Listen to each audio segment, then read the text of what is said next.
Hey there, Knicks fans. We are so excited to announce that Fanatics Fest is back in New York City this summer, taking over the Jacob Javits Center from Thursday, July 16th to Sunday, July 19th. You can meet your favorite athletes from every major league, including current Knicks like Josh Hart, Jalen Brunson, and Karl-Anthony Towns, and the legend, my guy, Patrick Ewing.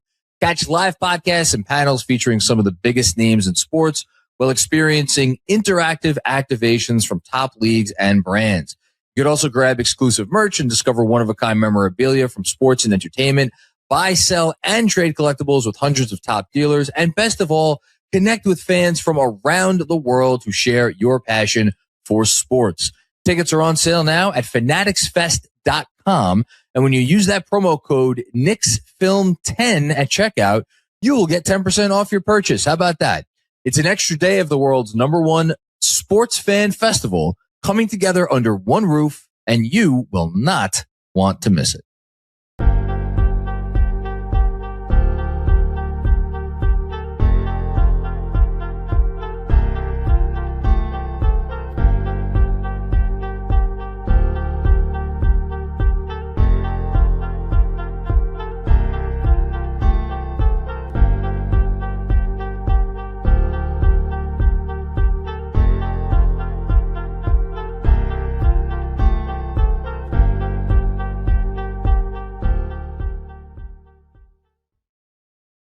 Alrighty, welcome to the Knicks Film School Postgame Show presented by Fanatic Sportsbook.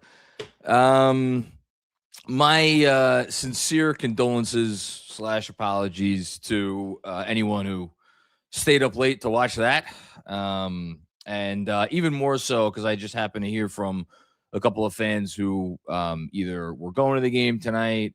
Shout out to my guy John Henson and his son. I hope you guys still had a good time. Or new people who were going to the game tonight and, had to ultimately end up with a very frustrating loss that was frustrating on several levels that I actually, just before we went live, I wrote down a top 5 biggest reasons to be frustrated with that game, which I'm going to go through in a bit. But before we even get to that,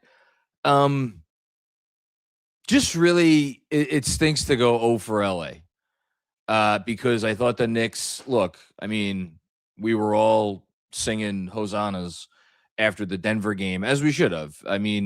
That was a great game. They were playing great. You look at the stretch that they were in. I think you could argue that the 3 games that they played against San Antonio, OKC, and Denver, what is that? 144 minutes of basketball. I think you could probably argue it was the best 144 minutes of basketball they played all year, considering the quality of the opponents and how well they played on both ends of the court.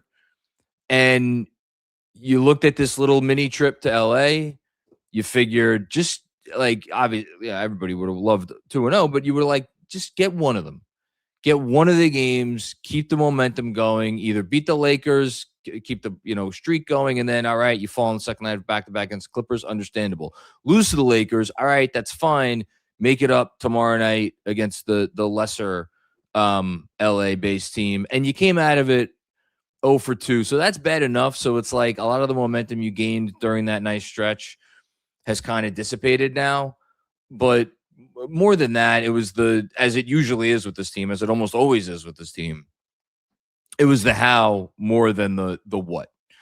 And I know a lot of people for late night games rely on the podcast to kind of catch them up on how the game actually went down. So I'm going to try to do a little bit more summarizing than I probably would usually do for a post game. And I'm going to, again, go through my top 5 reasons why this game was incredibly frustrating. Number 1, I'm not going to start where you think I'm going to start. You think I'm going to start with the turnovers. Oh, they're a worthy runner-up.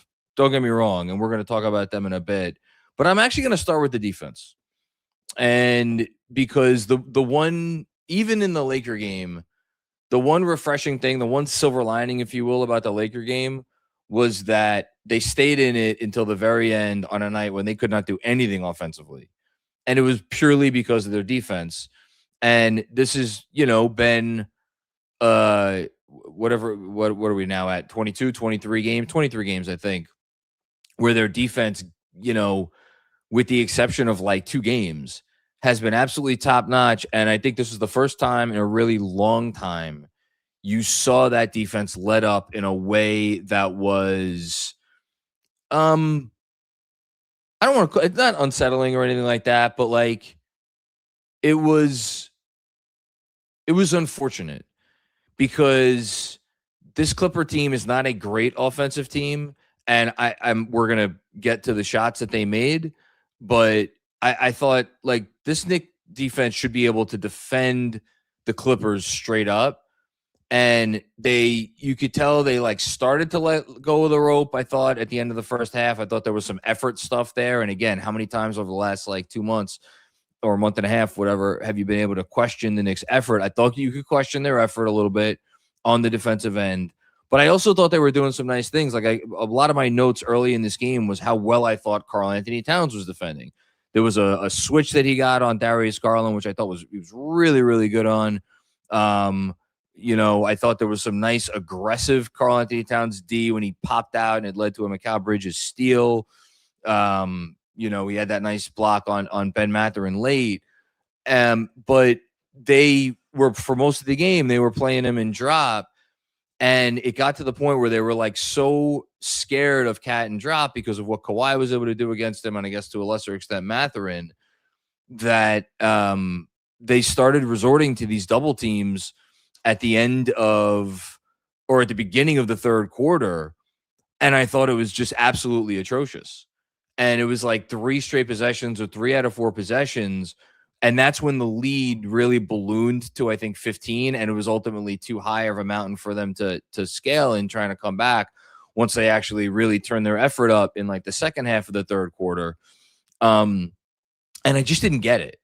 And like, I don't blame Towns. Like, I get it. The Clippers were targeting Towns and they were having success when they got at Towns in drop. I thought Towns played. I mean, we're going to get to Towns in his own section here because I thought he played a brilliant game, and not just on offense. Like, I will sign up for that Towns game on defense, even though he was getting targeted, because I thought he did just enough nice things to make up for it. And I thought it was as much on the scheme as anything else. And I didn't get it. I thought they were, again, sloppy, a little bit of lack of energy on defense throughout the game. And then you got to the fourth quarter and they were down, I think, what were they down? 7 points heading into the fourth quarter. If you would have told me before the fourth quarter, all right, we're down 7, how many points is it going to take to win the game? And you would have said, all right, the Knicks are going to score 37 points in that quarter, I would be like, great, we're going to win the game. We could hold the Clippers under 30 points for a quarter.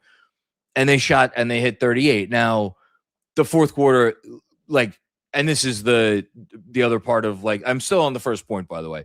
The other part of the defensive thing that made me so frustrated is, like, they had to, because they were down, they got in scramble mode because they were trying to, like, force it a little bit on the defensive end, and they weren't, staying as sound.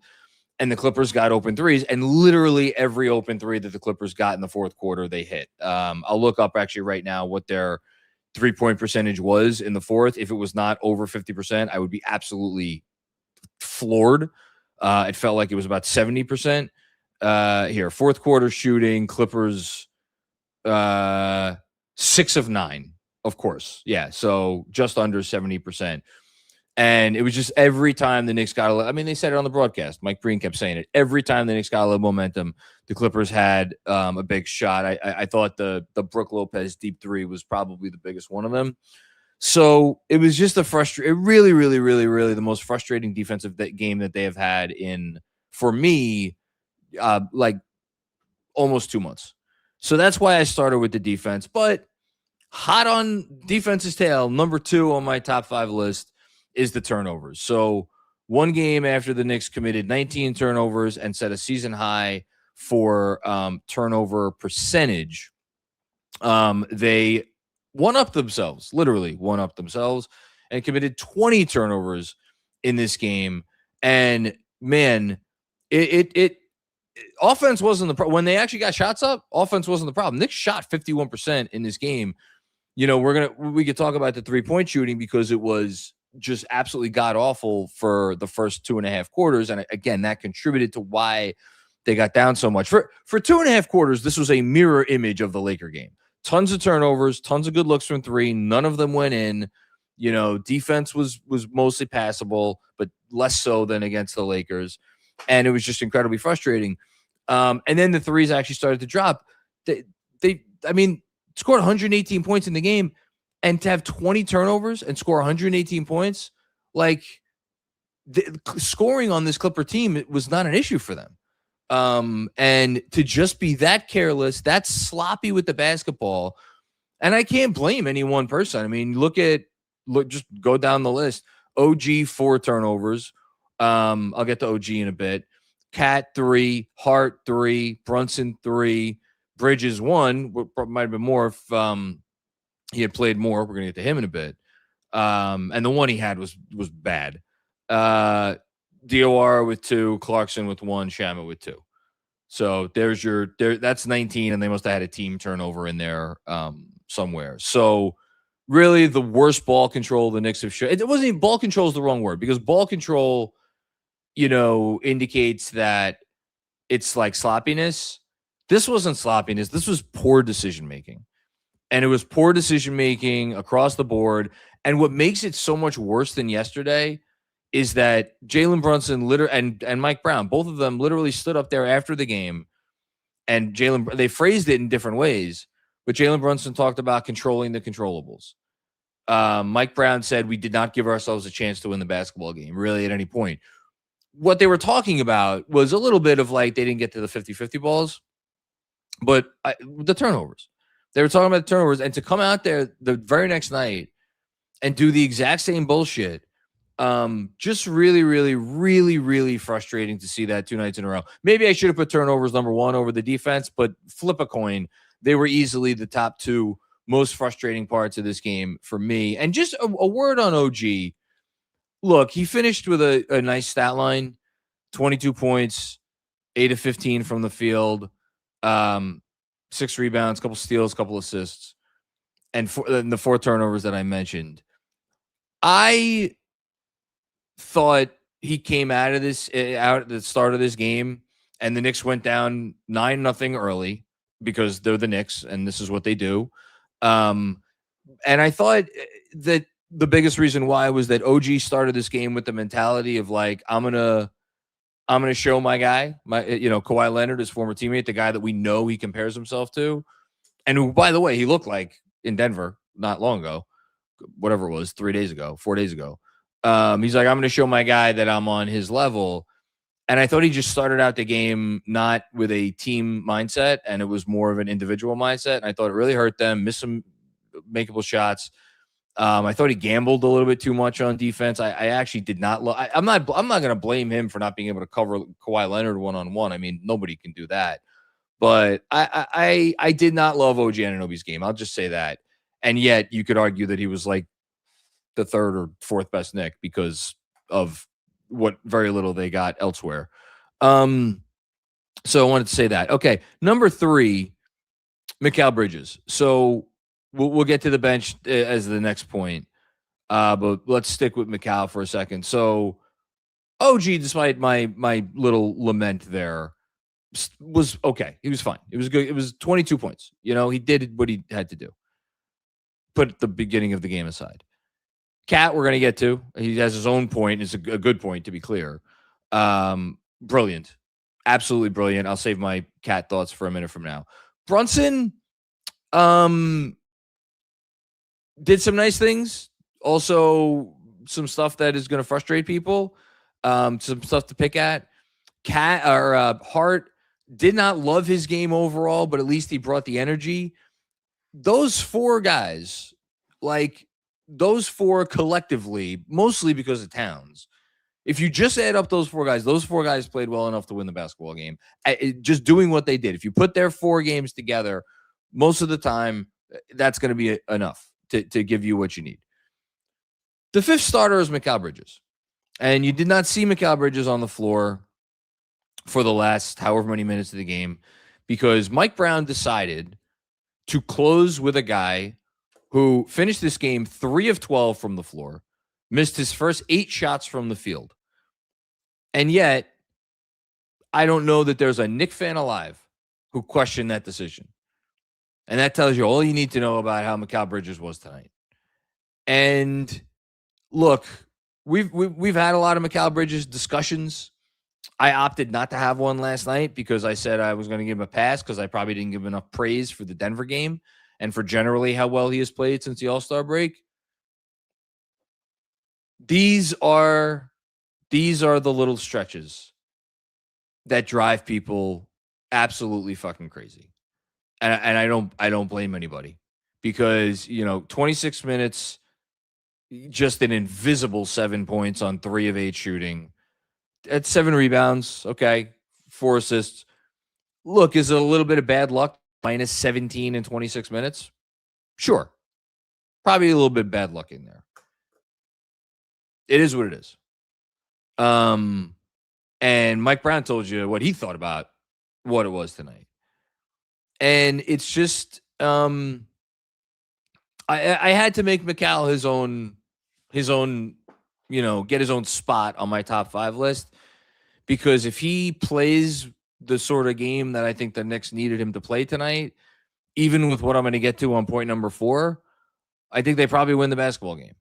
If he had been a little bit, and there's these plays that stick out so much. Like there was a moment, and it's a moment that is going to be completely forgettable, but they had in the middle of the second quarter, they forced a miss, and the ball looked like it was going out of bounds, and no Knick touched it. And Hart was close to there, and he could have probably made a play for it, but he wasn't close enough even to do that. But the ball was going out of bounds, so Hart was like, "I'm just going to let it go out." And then the whistle blows, and it's a foul on Mikal Bridges because he's face guarding Ben Mathurin because that's the only way that he could keep Ben Mathurin, away from making a play on the ball. And this is not the first time or the second time or the third time or the 5th time or the fucking 10th time that we've seen something like this from Mikal Bridges, where the only option he has in his mind is to face guard. Look, dude, this ain't Jalen Duren here, man. It's Ben Mathurin. I know he's a strong guy for 6'5", but he's 6'5". Put your ass into it. Box out the proper way, as opposed to trying to do it the other way and then get called for a foul. And guess what happened after that? The Clippers got another bite at the apple, and it was a 3-point play. And it's stuff like that you see too often. And I know his defenders will say, "Macri, you point out the little things like that don't go well. Why don't you point out all the little things that he does that do go well?" We know it. We know he does a lot of little things that help the team. I get it. I get it. I'm just going to repeat the same shit I've repeated about him many times. I need a little bit more. And if you're going to give me shit for demanding a little bit more from the guy that is supposed to be part of this main infrastructure, well, I don't know what to tell you. I would like a little bit more from Mikal Bridges. So sue me. Number 4, the bench. The bench. You know who I thought about a lot tonight? Guy who I don't even know if he was in the arena. I'm assuming he was there. Deuce McBride. I cannot tell you how many times watching this game tonight I thought about Deuce McBride and how much I miss Deuce McBride and how much, I was thinking to myself, well, no Mitch tonight. I thought that hurt. I mean, look, Huckporty, again, God love him. He tries. Defends well enough. When I think it was Diawara tried to shovel that pass down low to him when the Knicks were actually making their run late in the third quarter, and Huckporty just didn't have the instinct to move to the rim, and Breen said it on the broadcast. He's like, "Well, that's on the passer," But as Breen was saying it, you could tell he's like, "Yeah, it's technically on the passer," but we knew what Breen was thinking. He's just such a zero on offense. How did I get to talking about Ariel Huckporty? Oh, because it was part of the bench. Didn't have Mitchell Robinson tonight. Didn't have Deuce McBride. And it made me think of not that long ago, we thought of the Knicks as a 7-man team. And once you got past the top 7, it got a little bit dicey and a little gamey. And then that started to change when Shamet came back and Shamet started playing great. And look, Shamet had an awful night tonight, shooting wise. Again, missed his first 8 shots from the field, but he's given them a lot. Tonight he didn't have it. And it speaks a lot that on a night when Landry Shamet didn't have it, it's like the Knicks didn't stand a freaking chance. Because I'm sorry, I'm Mo Diawara, great second half for Mo Diawara. I should not gloss over that. Rough first half, great second half. The dunk, awesome. The three-pointer, big momentum. I thought his energy was huge. If Brown wanted to put him in late instead of Shamet, I wouldn't have objected to that. So good stuff from Mohamed Diawara. But again, we're talking about relying on Mohamed Diawara. He played 18 minutes tonight. Like, you're not going to play Mohamed Diawara much more than 18 minutes. Huck Porty, I talked about. Tried Shamet or Clarkson for 3 minutes. That didn't go so well. Shamet, nothing. Tried Kolek out. And the reason he tried Kolek out for 2 minutes was because Jose Alvarado was that bad. And I said after the Laker game yesterday, it's probably time we have to have a Jose Alvarado discussion. Well, that time is here now, because he is now he has not hit a 3-pointer in 6 games. 0 for 2 tonight, 0 for 4 from the field. He's going through it right now. I'm not gonna bury him. I think he's gonna rebound from this. I think he's going through it right now. I think I don't know what's going on with him, but this is probably the worst stretch of shooting he's had as a pro. It's just really hurting them right now. And tonight, between Shamet's struggles, you really felt it from the bench for as good as Diawara was. I mean, look, at the end of the day, 5 for 20. That's what the bench went. 5 for 20 on the night. It's not good enough. So that's my fourth thing. Really hurt them in the first half. And then the fifth reason this loss sucked and was really frustrating is it really wasted a brilliant offensive basketball game from Karl-Anthony Towns. And I ended with this one because, yes, it's a reason to be frustrated and angry at the result of the game, but it is also the one silver lining that you could have. And look, I get it. Going against the likes of Brook Lopez and Isaiah Jackson on a team that doesn't really have your big wing to slot on him. It's not a team that is going to switch everything. Like, it is a quote unquote good matchup, but 35 points on 17 shots, 13 to 17 from the field, hit his first 3 threes, just missed his last one, kind of desperation time at the end, to go with a dozen boards and 7 assists. That's a big time game. That's a big time game from Karl-Anthony Towns. And silver lining, he's been playing great. I've said on a few post games here, there's like a little bit more that I want. I want them to just feature him a little bit more. And the fact that he was able to score 35, so 9 points on 3-pointers, but the rest either on 2-point field goals, so 26 points on 2-point field goals or free throws, if my math is correct. Yes, my math is correct. None of it was, I don't think, maybe 1 or 2 possessions. It was just him loading up at the top of the key and just and driving after like holding the ball for a while. When he did drive, it was after a quick decision, but a lot of the opportunities he got, either shots or free throws, came when he was already moving, which is what we've been kind of talking about. What are some ways you could get Karl-Anthony Towns easy shots so that it's not all threes, post ups with people want him to do more, and then just drive from the top of the key. And I think they're finding more creative ways to get him good shots. And then the other part of it is he's hitting shots, and he wasn't necessarily hitting shots earlier in the year, but more comfortable in the offense, more used to defending in the way that they need him to defend, which he's been doing for a while. And so just can't say enough about Karl-Anthony Towns and the effort and on a bad knee tonight. I mean, he was injured the knee and kept going. Truly can't say enough about his effort. I kind of glossed over Brunson. I think Brunson played a nice game. He's probably going to get one of my stars somewhere. Nice to see him hit some shots. Thought he defended hard. there are still the moments where you could see him calculating, okay, is this where I go one-on-one? Is this where I pass out of it early? And there were, we call it like it is. There were a couple of turnovers there that weren't pretty. I remain very, very encouraged by where he is, where he will end up by the end of the year, heading into the playoffs. But I could see some people looking at some of the possessions and being frustrated. But look, you look at the plus minus numbers, and I do not think this was a misnomer at all. Jalen Brunson was a +1 in 38 minutes.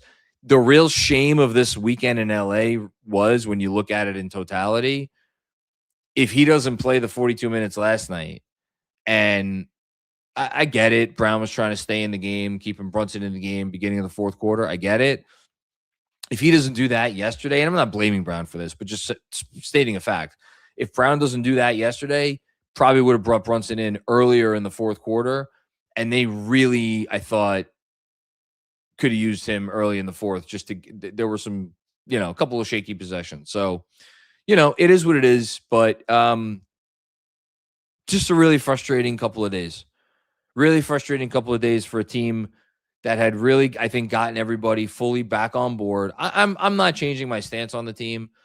I was incredibly high on the team after the Denver game. I'm still very high on them now. I think it was just a bad couple of games. It was a frustrating couple of games. It was an annoying couple of games. All the typical shit.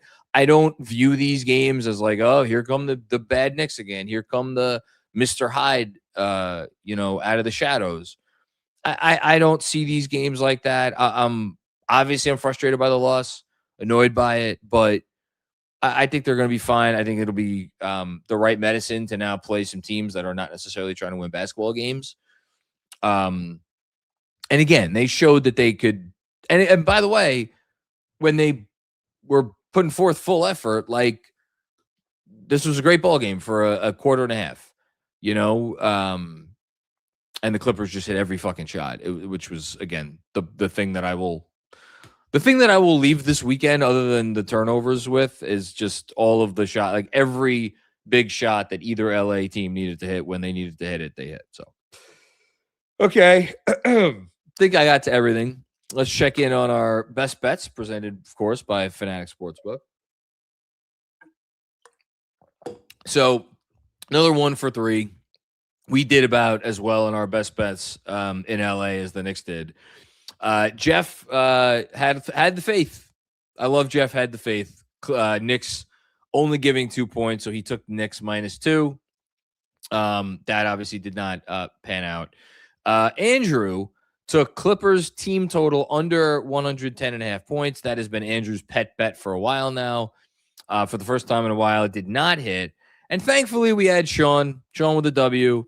Knicks team total under 21 points in the 27.5 points in the first quarter. Sadly, that's been a bit of a lock lately. And that it was our one hit of this best bets segment. As a reminder, you could see our best bets in the Fanatic Sportsbook app before every ball game, plus our video picks, which we, of course, rotate amongst the 5 of us. And you can check that out on social media. And you could tell us or fade us, whichever you want. Okay. What time is it? It's 1 a.m. Let's see. What do we got? What do we got in store today? Shout out to Kev. Kevin's on the 1s and 2s, burning the midnight oil. Appreciate you, brother. And let us do the thing that we do. Starting with Bill Peterfriend. Oh, I have a feeling Bill's not going to be happy. I know. If I know Bill's not going to be happy about this one. Said it yesterday and will again. This is why the team frustrates. Pistons, Cavs, closer games against the Bulls and the 2 LA games. Jekyll and Hyde, Rocket game. It is a maddening team. Yeah, I mean, this is their identity. This is their identity this year. It's the highest of highs and the lowest of lows. I guess, Bill, for me, my own little silver lining, my own silver lining is, and again, what do I know? I go with my gut on this stuff. I know how I feel when I'm watching a ball game, and I don't feel like watching these two games, for as frustrating as they were, I don't feel the way that I felt or anywhere in the same universe as how I felt against the Pistons.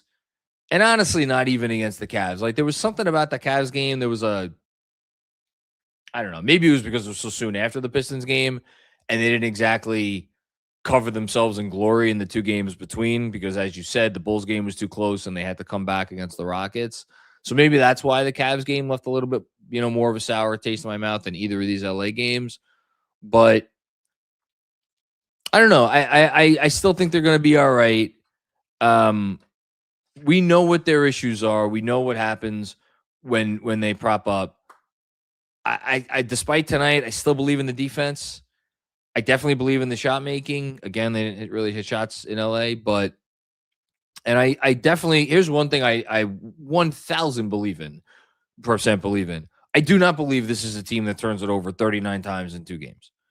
They've been a great ball control team really since Jalen Brunson came here and even before that. So I think that's the part that's going to be like why? Why now? Did you pull this card, right? Of all the cards to pull, why'd you pull the turnover card in LA? But it is what it is. Thanks, Bill. Next up, Hajdu, ready for some Kolek minutes. He learned his lesson.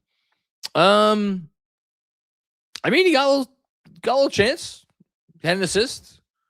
What I like about Mike Brown is, like, guys are never buried for good. It's always, guys are always on call and ready to come in. Do I think that they should, like, bench Jose Alvarado? I don't. I think Jose Alvarado, for me, still remains someone that I think I am more confident can help this team more than Tyler Kolek. And if I'm being honest, like, look, obviously I don't want to fall to 4, although now there's a whole conversation going on about maybe the Knicks should fall to 4. Maybe someone should want to fall to 4 in the East. I put all that shit aside. Like, the games are not, like, especially with the teams that they have coming up on the schedule, like, let Jose work it out. I'm not saying, like, bury Kolek.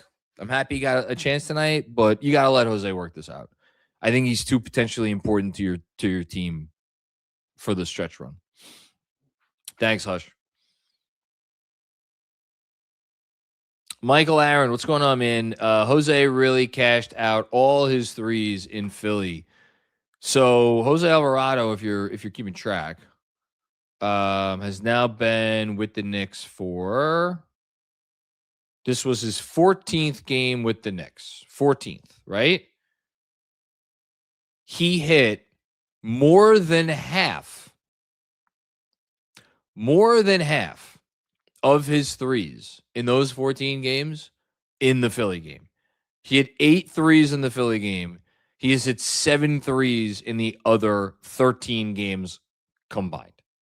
It's not what you want. Thanks, Michael. JDM, they miss threes, they lose. It's that simple. Yeah, I mean, hold on. We'll look at it right now. So, I always think these stats are instructive.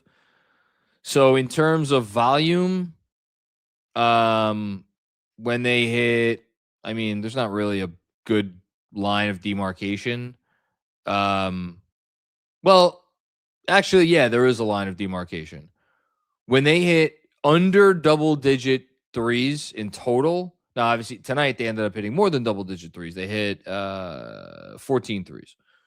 So when they hit under double-digit threes total, they are, what is this? 1 2, 3, 4, 5, 6, 7, 8. They're 1 and 8.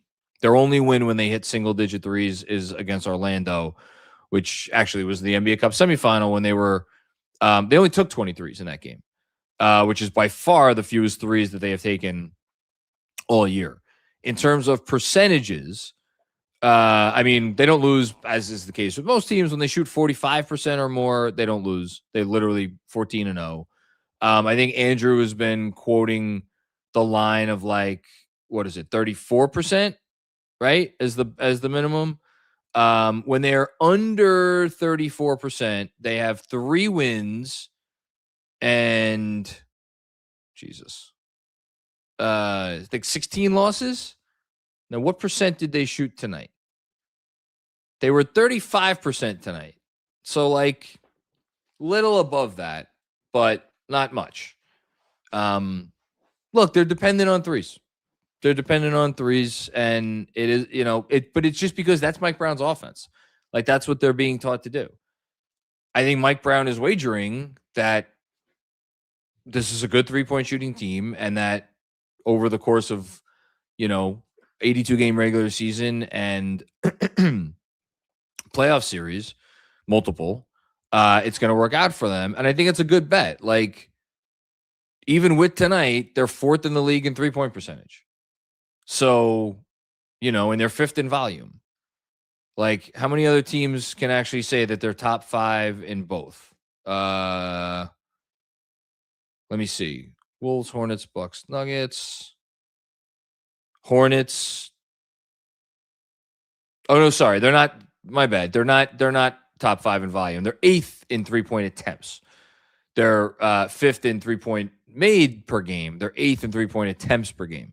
But still, not many teams that are top 8 in both 3-point attempts and 3-point percentage. So they are a very good 3-point shooting team. It's just when they don't hit threes, it stands out. The problem today wasn't the threes as much as it was the turnovers. That's why I didn't even mention the threes early on. Thanks, JDM. Hush with another one. You can yell at me. I don't care. Josh Hart is what the Marcus Smart was to the Celtics. Coaches are forced to play him. He's good, but he hurts us at the same time.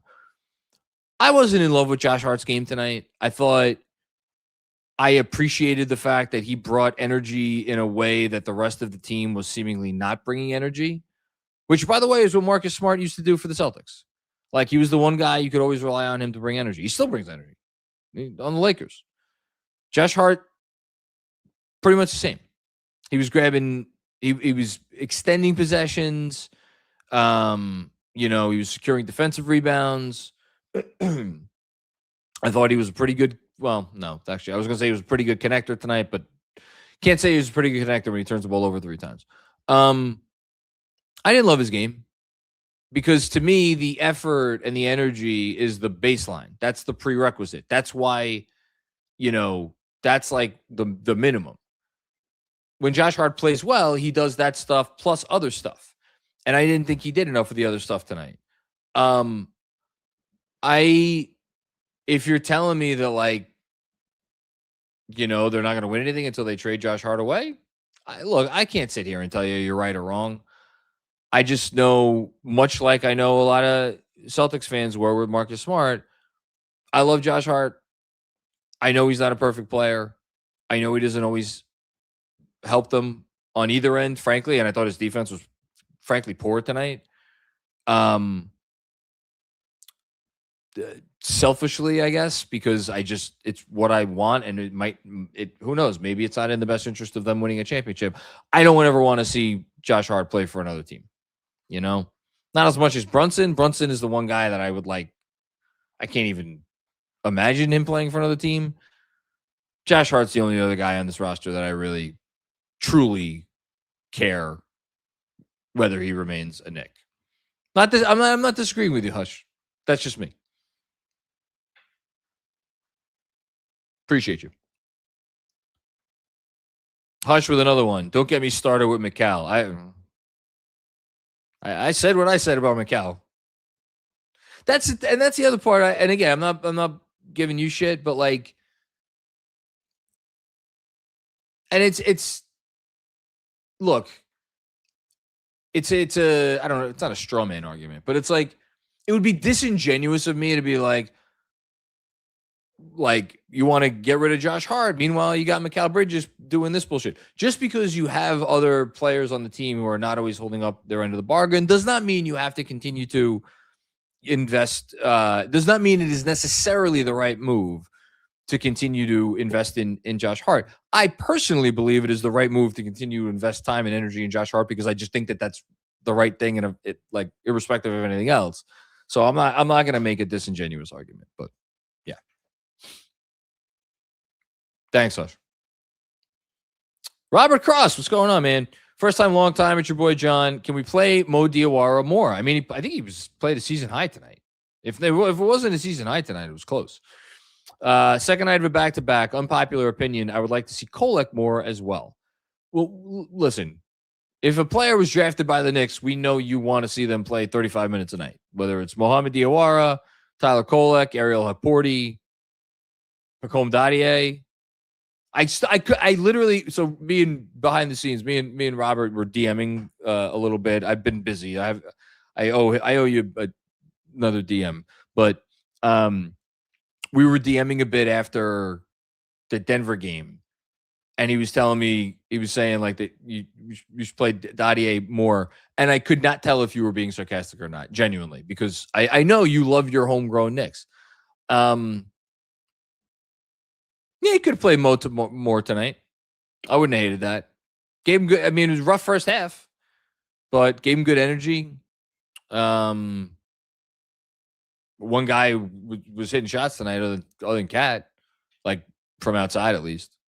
So yeah, thanks, Robert. Undertaker, what's going on, man? This is probably the best version of Cat we've seen his entire career. Right now, he is a complete player. Man, I mean, given the defense, I have to push back. Here's why. And I'm gonna actually have my guy Theo, who was on the pod like a month or so ago. He covers the Timberwolves for Canis Hoopus, does a great job, and has covered them, Cat's whole career with the Timberwolves. And we've talked about Cat a lot, and he's brought up on several occasions, and he's going to write about it for the Knicks Film School newsletter at some point before the playoffs start, how Cat's series against the Denver Nuggets, when Minnesota made won that series and made the conference finals, is like, Timberwolves fans, people still talk about that series to this day and how great Cat was. So, but as far as just like regular season, again, I don't know that I could speak to his whole time in Minnesota. I don't think I've seen him defend this well as a Knick for an extended period of time, and like the decision making has been really good. Obviously, now the shot making is finally starting to come around. He's been everything. He's been the best player on the team since the All-Star break. That's not even a controversial statement. He's been awesome. Been one of the best players in the league since the All-Star break. Thanks, Undertaker. Riyadh, what's going on, Riyadh? Man, I really hope Josh's LA weekend birthday festivities were worth it. Basketball gods curse us with bad three-point variance as a result. Yeah. I mean, I don't know. Between the fucking shots that Luka hit yesterday and the shots that, like, you look at some of the guys. I mean, Derek Jones Jr. was 4 of 7 from 3. I'm going to look up right now. How many games this season do I think Derek Jones Jr. has hit 4 threes? I'm going to guess. He's averaging 1.2 threes a game. I'm going to guess he's done this 5 times this year. Let's see how close I am. He has played 31 games. 5 might be a little high. He's done this once. He had a 5-for-5 game against the Suns, which unsurprisingly the Clippers won. And then his next best game from 3 was he's had 3 other games where he's hit 3 threes. So this is the second most threes Derek Jones Jr. has hit in a game for the Clippers this season. Lopez 3 of 5, Garland 5 of 9, Mathurin 2 of 5. Like the Jones Jr. one is the one, because that's the guy you leave open. If Derek Jones was that kind of a 3-point shooter, he'd be a $25 million a year player. because he's certainly a good enough defensive player. And the whole reason why he is what he is in the league, is because the 3-point shot is not usually reliable. And tonight it was. Just our luck. Thanks, Riyadh. Anthony, what's going on, Anthony? How are you? I'm trying to find information. Oh, this is a good one.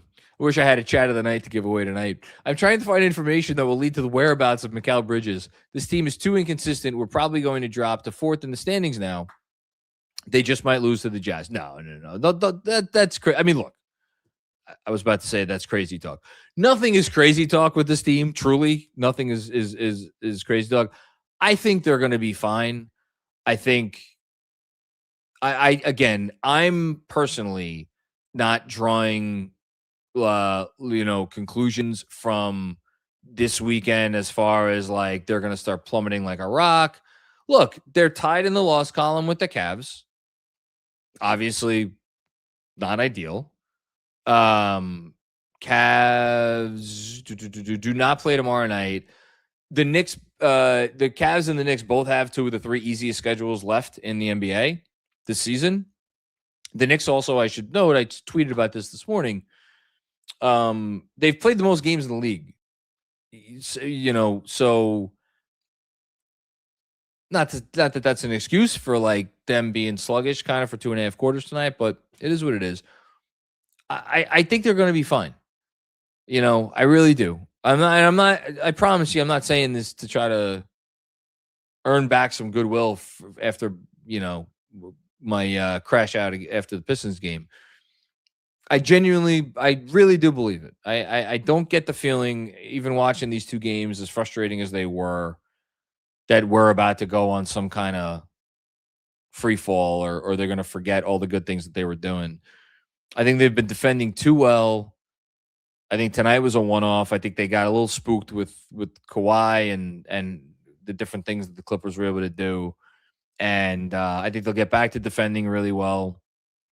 And like offensively, we talked about it. Like they got to make shots. They got great looks tonight. They got great looks against the Lakers. Scored 180 points tonight. I know they're not going to keep turning over like this. I know that. So I think they're going to be okay.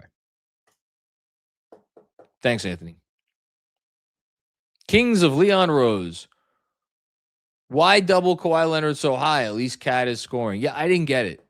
I thought those doubles were done without any semblance of a plan.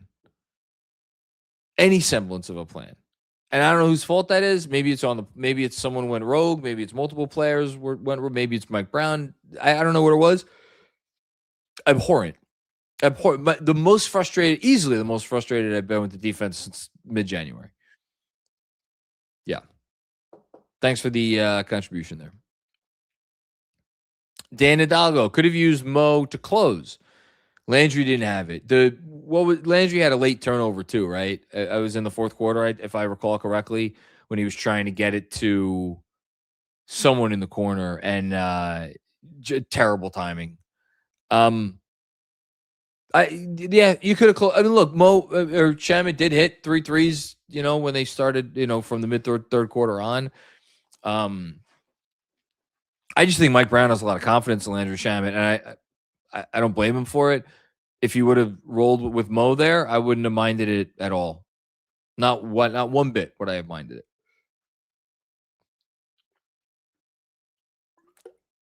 it. All right. Next up. Kevin Danishevsky. Of course you're crashing out on Hart after this one. If you have limitations, if you have the limitations he does, you need to be great elsewhere. Not there. Mo needed more minutes over him. Kevin, I'll just say that the least surprising thing about tonight is that you are crashing out over Josh Hart. Look, you consume the content you consume, and you get fed what you get fed, and it's now, it's predisposed in your mind that, oh, look who's to blame. You're going to put most of the blame on him. Not the guy who didn't show up tonight, traded 5 first-round picks for. You're not crashing out on him? Okay, there we go. Makes up for it. And yes, Mikal was also horrible. But yet, Kev, because I know you, Mikal doesn't engender the same reaction because you believe in your core that Mikal, because of the player profile that he is and because of the skill set that he has, is fundamentally part of the answer. And you believe in your core that Josh Hart is fundamentally part of the problem. I know you. We've had too many conversations about this. And I think a lot of Knicks fans feel that way. And again, I get it. And we don't have to go into why that I get it, but I get it. It's fine. I will never, as long as I'm doing this, never will I believe that Josh Hart is not part of the solution to this team winning in a significant way. I could ask those questions about a lot of other players on this roster. I don't have any questions about whether Josh Hart is part of the solution. Not to say that Josh Hart's perfect. Told you, didn't love his game tonight. Didn't think he brought much to the table other than energy. But I will go to war with that guy until he is no longer on the team, and I hope that's never. Next up, Robert Cross with another one. First time, long time. It's your boy John. First time in KFS history. I agree with Kevin on 2 back-to-back points. Yeah, okay. I again, Robert, I know it's the most predictable thing in the world that Josh Hart is gonna catch shit in moments like this because the team doesn't hit enough threes. Oh well, blame Josh Hart. Very easy to blame him. They collectively as a team kicked the ball all over the court tonight. That was not because of Josh Hart. They collectively as a team could not hit anything for 2.5 quarters tonight. That was not because of Josh Hart. They got a lot of great looks. They collectively as a team broke down on defense too often tonight. Josh Hart was part of the problem. He was far from the only problem. They did that as a team. So I get it. It's the convenient thing for you guys to do because there was a glaring thing that Josh Hart does not do. He does not shoot it confidently, consistently enough. Totally understand it. To make it out to be like he is not part of the solution, that to me is where we lose the plot.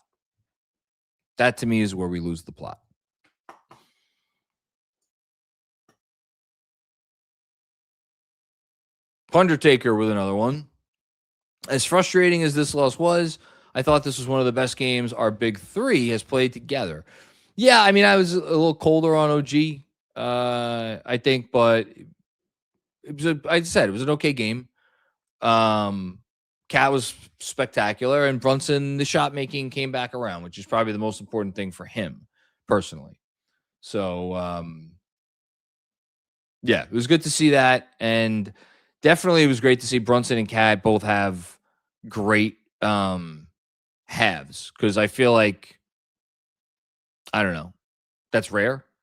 And it's great to see them just play 2 great games at the same time. Thanks, Undertaker. Dan Hidalgo, Cat going off feels significant. Yeah, now it's just got to continue. He's got to keep doing it because they need him. If they want to win a championship, they need him to play like this.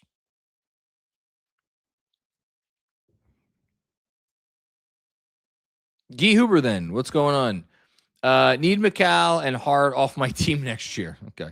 Hart will start as long as he and Jalen are Knicks. I can't do another year of it. Well, I don't know. You might have to find another basketball team then. That would be a shame because I feel like you've been a fan for a while. It's just it's such a shame. Really is such a shame. I spent 20 years praying to the basketball gods for a player like Josh Hart to be on my team again. Because those are the players that I grew up watching. You know? And oftentimes when our prayers are answered, they're not answered in perfect form because very little in life is perfect. But our prayers were answered and we got him. Biggest reminder of the 90s that I have seen. And yet And yet the absolute, like, on a dime, the way things turn on him when things aren't going well, it's just, I don't know. It's unfortunate. It really is unfortunate. And it makes me genuinely sad. As a Knicks fan, it makes me genuinely sad. Andrew Badal, what's going on, Andrew? Perspective to the Mikal haters. Go check stat line, Mikal Shamet. Why was Mikal not in the first time we cut it to 5? That's his bread and butter mic drop. I mean, Bridges was 3 of 8. Shamet was 3 of 12. I think the reason why he wasn't in is because Brown had more confidence in Shamet than Mikal to make winning plays in the game. Was he right? I don't know. You know, I agree with you. Bridges probably gets too much shit. I also don't blame Brown for going the direction he went tonight, not watching the game that I watched. Thanks, Andrew. Hush with another one. What's going on, Hush? Brunson played a putrid fourth. Putrid's a little strong. Was it his best? No. Putrid's a little strong. We're always playing catch up over and over and over, even in the blowout wins. I can't believe we lost a cat masterclass. I mean, I could very much believe it. They turned the ball over 20 times. It's very easy to believe, and they couldn't defend. So, yeah, a lot of frustrations tonight.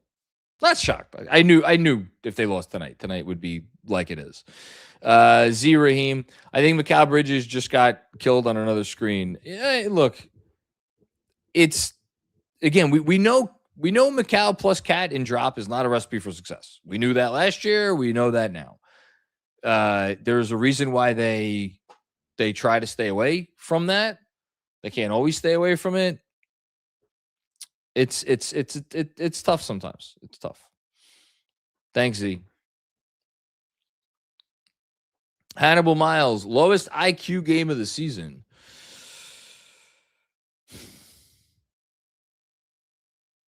I mean, there's more to basketball IQ than just like taking care of the ball and not turning it over.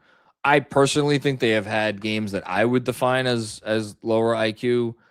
I think we could just keep it as simple as this was their worst turnover game of the season and leave it at that, because I think it was. Thanks, Hannibal. All right, we're going to do our stat of the game. Jonah Kaufman's Nito stat of the night. Not so Nito tonight. 14, as in 14 bench points. Only the 5th time the Knicks have scored as few as 14 bench points in a game this season. Also 66 minutes from the bench, 10th lowest of the season. And funny enough, 4 players with a positive plus minus came off the bench. Of course, a few of those played very few minutes. And then here's a not a great one. Jose Alvarado, scoreless in back-to-back games for only the 5th time in his career. And then 15 minutes played over 2 games. That is only the 11th time in his career that he has played as little as 15 minutes over a 2-game span. Keep in mind, he's an undrafted guy, so shows that, the confidence that Brown has in him is wavering a little bit, but I don't think he's permanently in the doghouse or anything. I don't think he should be permanently in the doghouse. Just a rough stretch from him. It's funny. Sorry, not to go back to this, but like Alvarado was abhorrent in 8 minutes. Terrible. -8 in 8 minutes. Hart was like the same as basically Cat was -10, Hart -11, Bridges -17, Anunoby and Brunson were both okay. Like, but Hart catches all the shit, of course. All right. Next up. Varun Kiwi. What's going on? Fun name. Brunson and Cat had great chemistry tonight. Do you reckon turnovers in the short term is a small enough price to pay for the potential payout? I personally am not equating the turnovers as like a necessary cost of Brunson and Cat getting chemistry together. I think the turnovers were their own entity tonight. I also like I just thought that they were just inexplicable, a lot of them. Also, credit to the Clippers, who have some ball hawks out there. I should have looked, actually, where the Clippers rank in defensive turnover percentage. They're actually pretty low. They're 19th. I am curious, though, if that number has gone up since the Harden trade, though. But they got guys that could turn you over, but that's no excuse. Collectively, they were just incredibly sloppy tonight. Sloppy and careless. And low IQ, to the other Super Chatter's point. MD, what's going on, MD? Can't win them all. Frustrating, but hopefully a game we forget about as we advance through the playoffs. I think we're going to look back on this. To me, these two games in LA are going to be one of those, I did this with what game was I talking about? Was it the Bucks game? Or the Raptors game? I was saying after the Raptors game, it's not like a tier 1 win of the season, but it's a game we'll look back on and be like, oh yeah, the Raptors game. That was when they ended on a 16-2 run. I think we're going to look back on this weekend in LA and be like, oh yeah, that shitty weekend in LA where they couldn't hit shots and they turned the ball over a million times. Yeah, that sucked. I don't think this is going to be something that is going to stay with them. I don't think it's going to stay with us. I'm a little bothered because I kept sticking with my prediction of 53 wins for the team. Now, if they want to win 53 games, they're going to have to go 12-4, which they could do. Do I think that they will go 12-4? Looking at their schedule, I actually wouldn't rule it out. That would be nice. Talk about putting these behind them. If they finish the season 12-4, that would go a long way to putting these behind them. I think they could do it. But we'll see. Thanks, MD. And they lost both games in LA last year too, for whatever it's worth, as Kevin is pointing out to me in the chat. Hush with another one. I need to relax. 15 more games and Judgment Day arrives for this team. Actually, 16 more games. But who's counting? I'm so glad we're never getting this iteration of the team again after this season. Well, unless they win the championship. If they win the championship, you'll get this iteration of the team, I think, again. Maybe even if they make the finals, they might run this back. If they don't make the finals, it's going to be some changes. Thanks, Hush.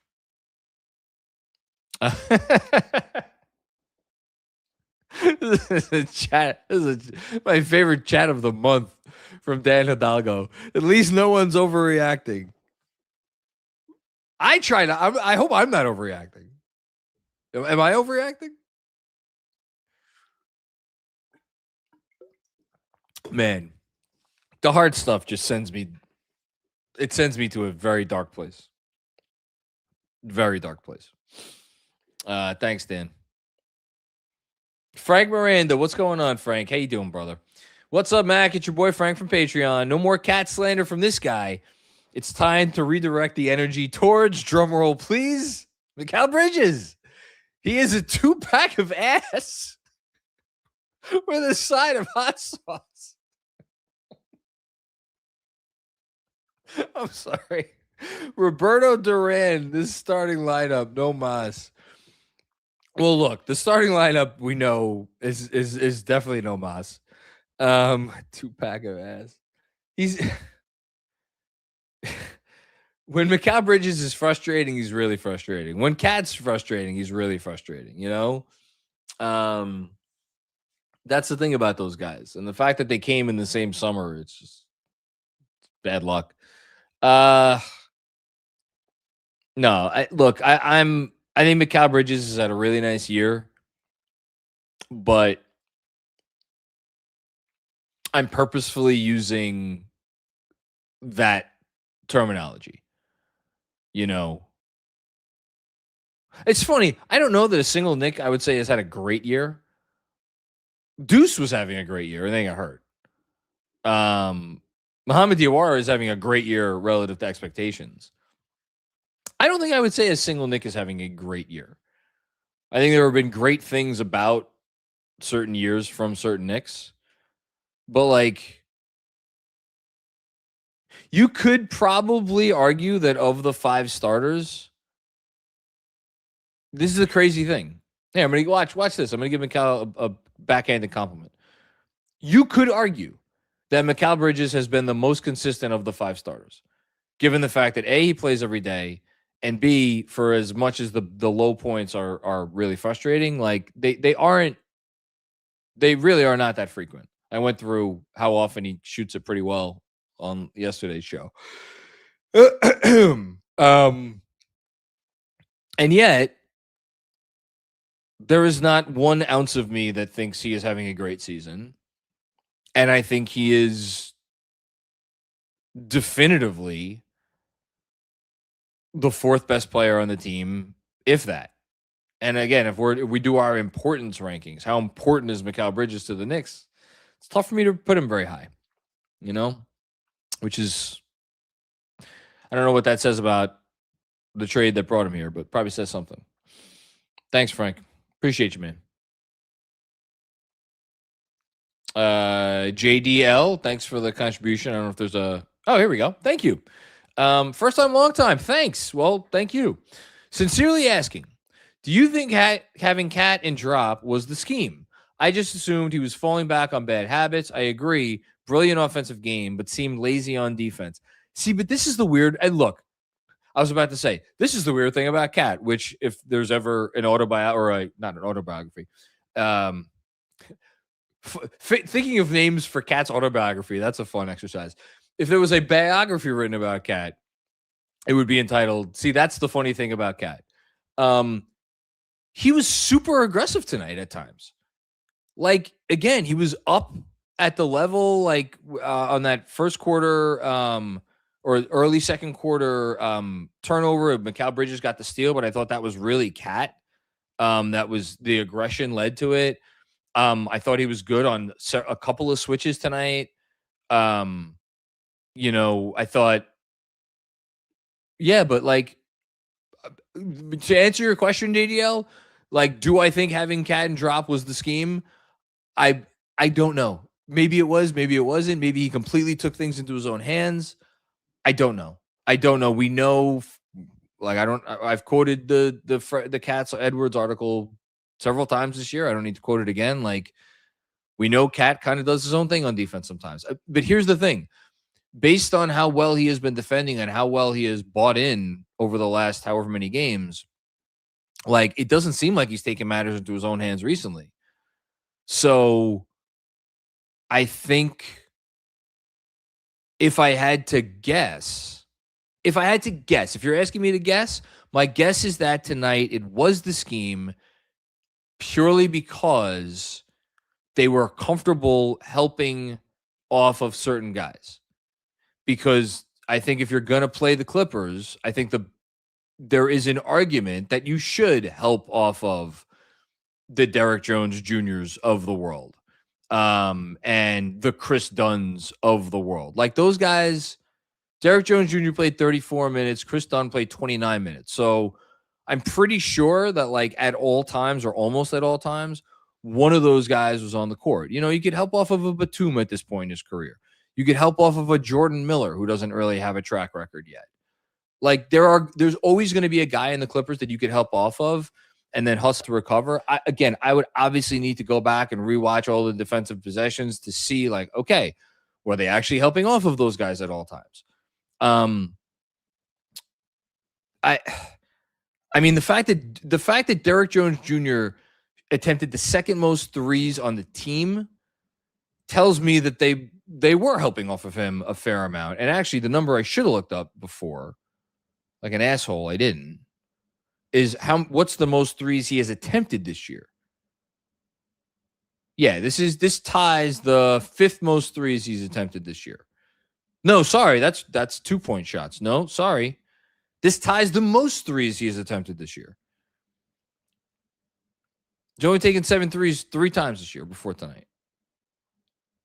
So I will say yes. It was the game plan, and yet because it's Cat, you can never know for sure. But that's going to be my guess. I'm sure if I, go back and I think DJ and Benji are doing X's and O's on Thursday, which hopefully will come after a win. I'll flag that and see if I can get their opinion on that too. Thanks, JDL.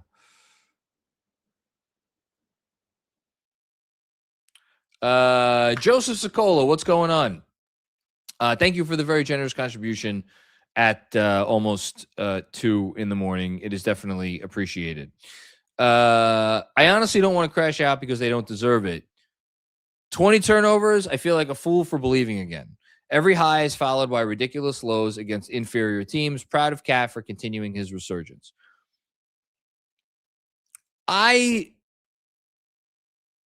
This is just me, and I keep talking about the crash out because it's kind of a line of demarcation, as we said, BCAD for me this season. I crash out. There are 2 things that could get me to crash out. 3 things: effort, approach, and I don't really have a cute 1-word summary for it, but actually, I guess I do. Bullshit. So where I've been when I've lost my shit on this team over the last year and a half, it's been because the effort was lacking, because I did not feel like they approached the game with the proper level of seriousness. And you're never going to approach every game in an 82-game season with the proper level of seriousness, but an approach that fell below even like a semi-respectable baseline. And then bullshit is my belief that at times over the last year and a half, they have let off-court things influence their approach and their effort. I am choosing to believe that the bullshit is behind them. Maybe that's silly of me, but that's what I'm choosing to believe. I thought their approach and their effort tonight weren't the issue as much as it was the execution, which was abhorrent. It was atrocious execution. You can't have worse execution if you turn the ball over 20 times. But that is not the sort of thing that's going to get me to lose my mind. Because I believe they will improve it, because I don't think that they're a team that struggles to execute. I think they're a good executing team more often than not. And I think when it comes to the playoffs, I think they will execute. And for me, it's just about have the right mentality, make sure the effort's there, make sure you're taking the game as seriously as you need to take it. Make the right play, make the right pass. That's the other thing. I think these 2 games, I think the offense, I think they've made the right passes. I think their intention on offense has been good. They just haven't executed at all. That's my read on it. That's my read. And they had 32 assists on 46 made field goals tonight. That's that's a good sign. That's a good sign. So I wouldn't crash out, Joseph. I really wouldn't. I wouldn't. I don't think you should feel like a fool for believing again. I don't. Not yet. Check back with me in, couple games. Thanks, Joseph. Conditionals. What's going on, Conditionals? Is this the same guy who's in the Substack chat? I think. Forget if that's the name of it's a frequent chatter. I think that's his name. I forget. Anyway, 1 p.m. game here in Australia. It is you. Okay. Beautiful blue sky outside, 82 degrees Fahrenheit. I'm inside watching the Knicks suck. Blow them up. Just joking. Cat was good. Well, at least you got a nice day. We had a nice day here in New York. It was a beautiful day. Went for a run outside today in shorts and a T-shirt. Not even a long sleeve T-shirt. A regular T-shirt. It was delightful. But not as nice as it is in Australia. So Thanks for checking out the late live stream, which is not late for you. Andrew with another one. Couldn't agree more. I miss Bigelow. Deuce too. Yeah. Yeah. I really miss Deuce. You want to talk about a guy who is like arguably one of their 5 most important players not being there? Now, they've done great to overcome that since he's been out, but I think they miss him like hell. Thanks, Andrew. Anthony Sixto, what's going on, Anthony?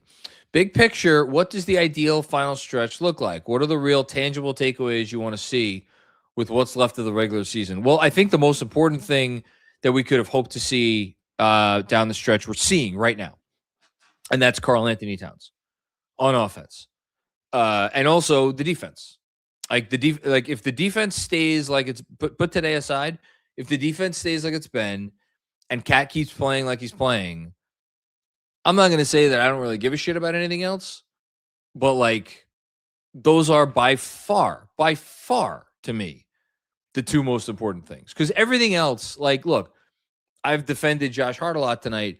If Josh Hart, gets the yips or loses his confidence in a playoff game or in a playoff series, like I have zero doubt that Mike Brown's not going to have a problem limiting him to 20 minutes or something in a game. Now, I think that comes with other repercussions, and I think I wonder what that would do to the mentality of the team, because he's so important to them and everybody knows how important he is to them. But like they have if they're fully healthy. So I guess, you know what? That would be the last thing. Health. Can Mitch stay healthy? Can Cat stay healthy? Can Brunson look a little bit more healthy? Can we get Deuce back? So health, Cat, defense. Ideally, Brunson builds off of this performance and starts shooting a little bit better. That's really it. Like, I think the offense is in a great place. The last 2 games, turnovers notwithstanding. Yeah, that's what I'm looking for. And then I guess a distant 5th.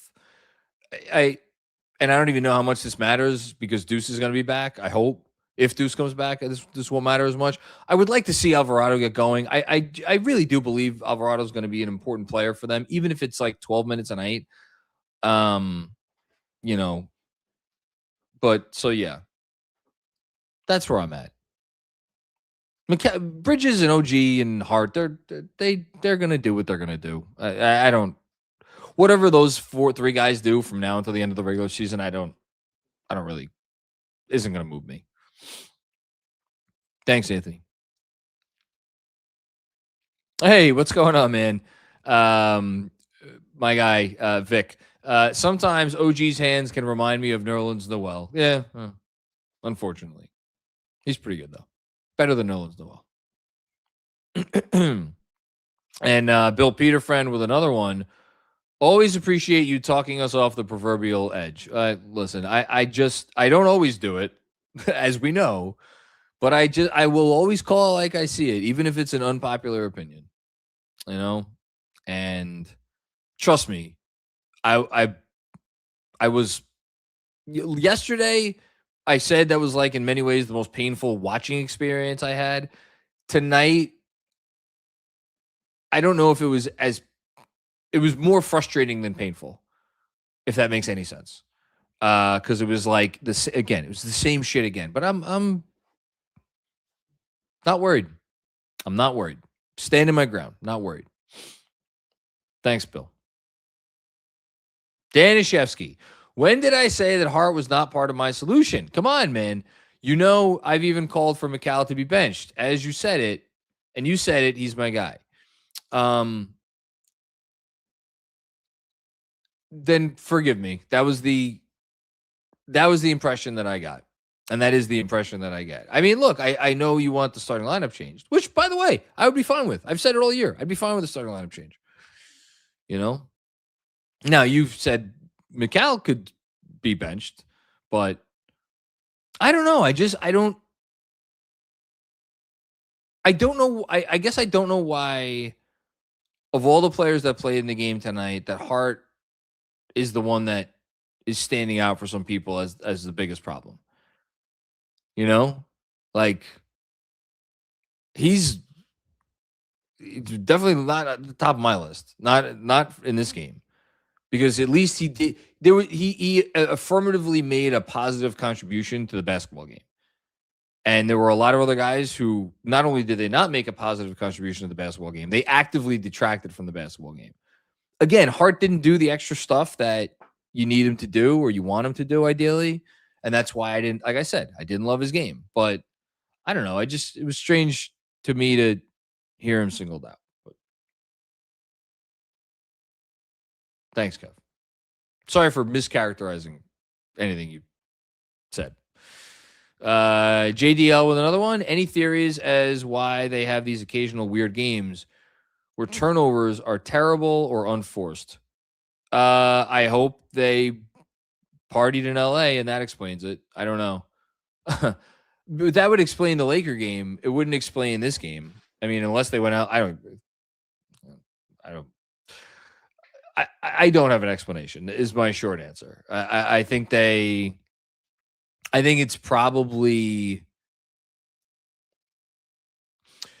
a residual effect of they've played a lot of games. They played a lot of games in a short period of time, not being sharp.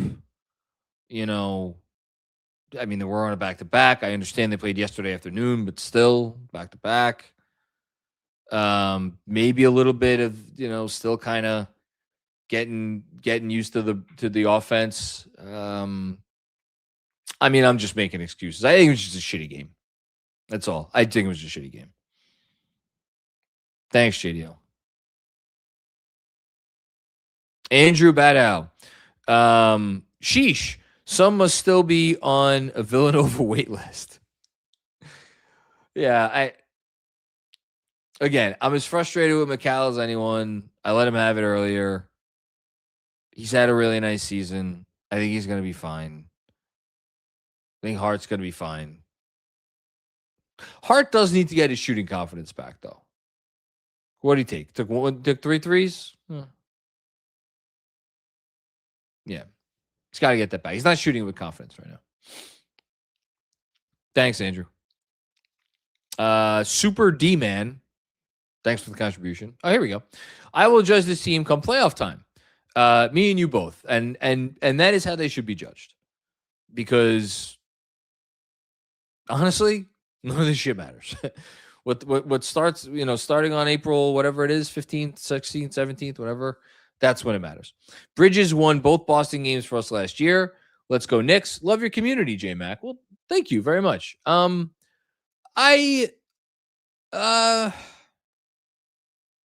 Bridges made 2 exceptional plays in those Boston games that sealed those wins.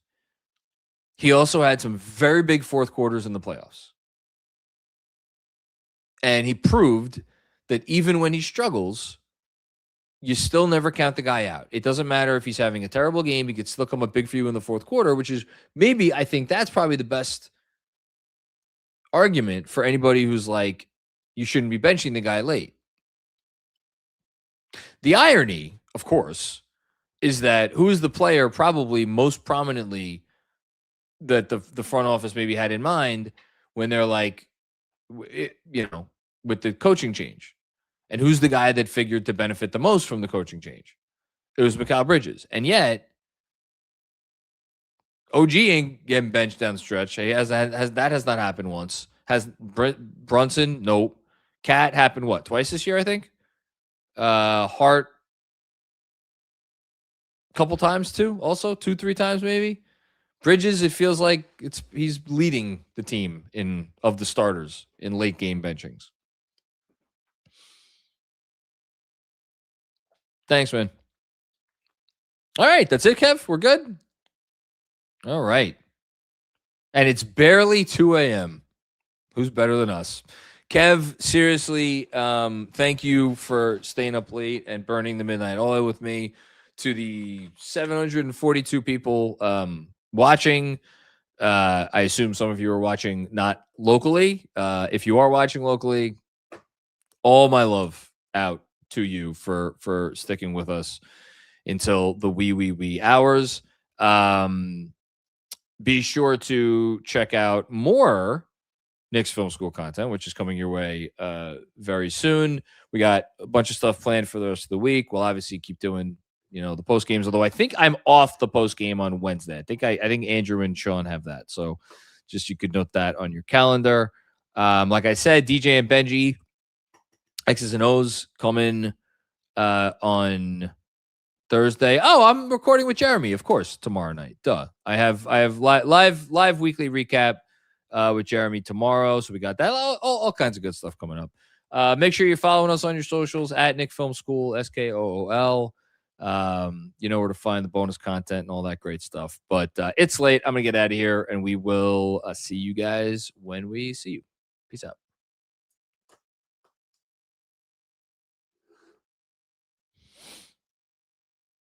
Must be 21 or older. Gambling problem? Call 1-800-GAMBLER. Connecticut, call 888-789-7777. Massachusetts, call 800-327-5050. New York, call 877-8-HOPE-NY. Maryland, visit mdgamblinghelp.org. Not available in all states. Terms apply. See the Fanatic Sportsbook app.